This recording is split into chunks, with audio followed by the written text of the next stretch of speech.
Hi everyone, my name is ESV Adejumotope Samuel. I am an estate surveyor and valuer by profession and by practice. So today we're going to be talking about types of property use. Yeah, we have property use and we have land use. So what does that mean?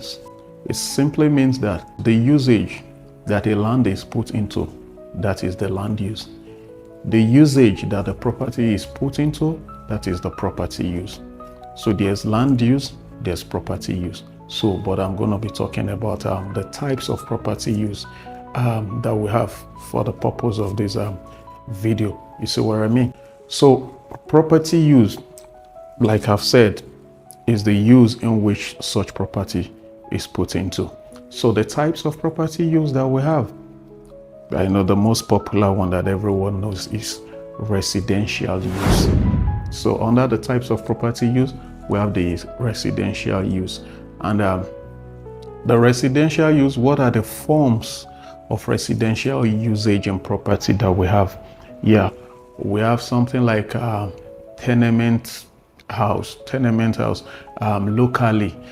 That is the one we call the face me, I face you apartment. Yeah, so that's the tenement house where you have just one room, but you don't have the utilities in the house. Probably you have the kitchen probably at the back of the house, though it's fast going into extension anyway, but at least some of us, probably we the village boys, we should know what we're talking about. So that's for the tenement house. So then we have the self-con, or some people, they choose to call it bed sitter. Yeah. So that you have your utility in there, you have your kitchen, you have your mini kitchen, and you have your restroom and just a small place for the sitting room. So that's your self-con, or bed sitter. So then you have your block of flats. Yeah, so in this side of the world, block of flats usually could be 1 bedroom, it could be 2 bedroom, it could be 3 bedroom. Yeah, a couple of times I've seen 4 bedroom flats, but it's very few. It's not really that much. So usually what we always have around is either 1 bedroom, 2 bedroom, and 3 bedroom. So that is just you have your room, you have your utility in suite, and you have the living room. So that's why it's a 1 bedroom. Then 2 bedroom, you have 2 rooms in suite. You can have the guest toilet in the living room. Yeah, that's the 2 bedroom. So, and 3 rooms is 3 rooms in suite with your restroom, and you have guest toilet in the living room. So that's the 3 bedroom. So that's block of flats. And why do they say it's block of flat? Because you can't see 3 bedroom flat or 2 bedrooms standing alone. They're always clustered together. So that is why they call it a block of flats. So it could be a block of probably 1 bedroom, or block of 2 bedroom, or 3, or it could even be mixed. At least we've seen properties like that in that same property, you have the 1 bedroom, you have the 2 bed, you have the 3 bed, and what. So usually it's always come in block. So that is why they call it block of flat. Then from there, we have the bungalow. So bungalow, what does that mean? That could be either semi-detached or fully detached. So when it is fully detached, it means it is just that it's always on the ground level. It's not on floors. Block of flat, you will always have them on floors. But bungalow is just standing alone, it's not on floors.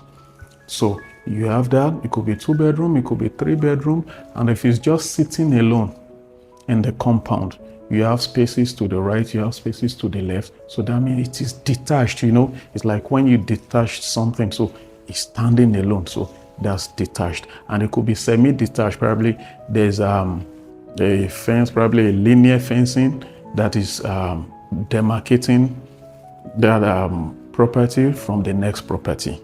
So which means it's not really detached, it's not standing alone. But of course, you're gonna have separate entrance, of course. But there's a linear wall that is demarcating both of them. So that's what they mean by semi-detached. And now we have this other design of penthouse. It's also a bungalow, but it's more or less like an elevated bungalow, so to speak. So you have the penthouse. So just the penthouse, you have the master bedroom up there. So that's the design for the penthouse. Then from there, you have the terraces, which could be 2 room terraces, it could be 3, it could be 4 terraces. So the terraces too, they are never detached, they are always semi-detached, because they are always together. So you don't have your own personal entrance. That's the difference. But it's always on floors. That's the terrace. It's always on floors. It has to have adjoining building in the same compound. So, but you don't have your own entrance. So the entrance is just for all the blocks of that terraces. But it's always on floors. You see what I mean? So then you have the duplexes. So the duplexes too, it could be semi-detached, it could be detached. So semi-detached, you have your individual entrance, but there will be a linear wall, separating that property from the adjoining property. So it could be 3, 4 bedroom, semi-detached, depends. So that's semi-detached. Then it could be detached too. You see what I mean?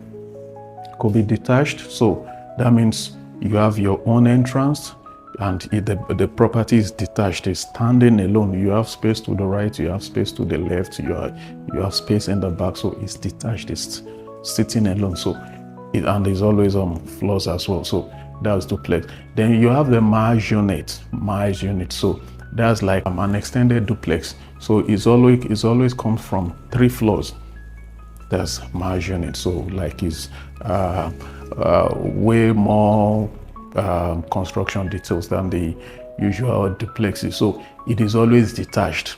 Merge units, you can't find them semi-detached for now.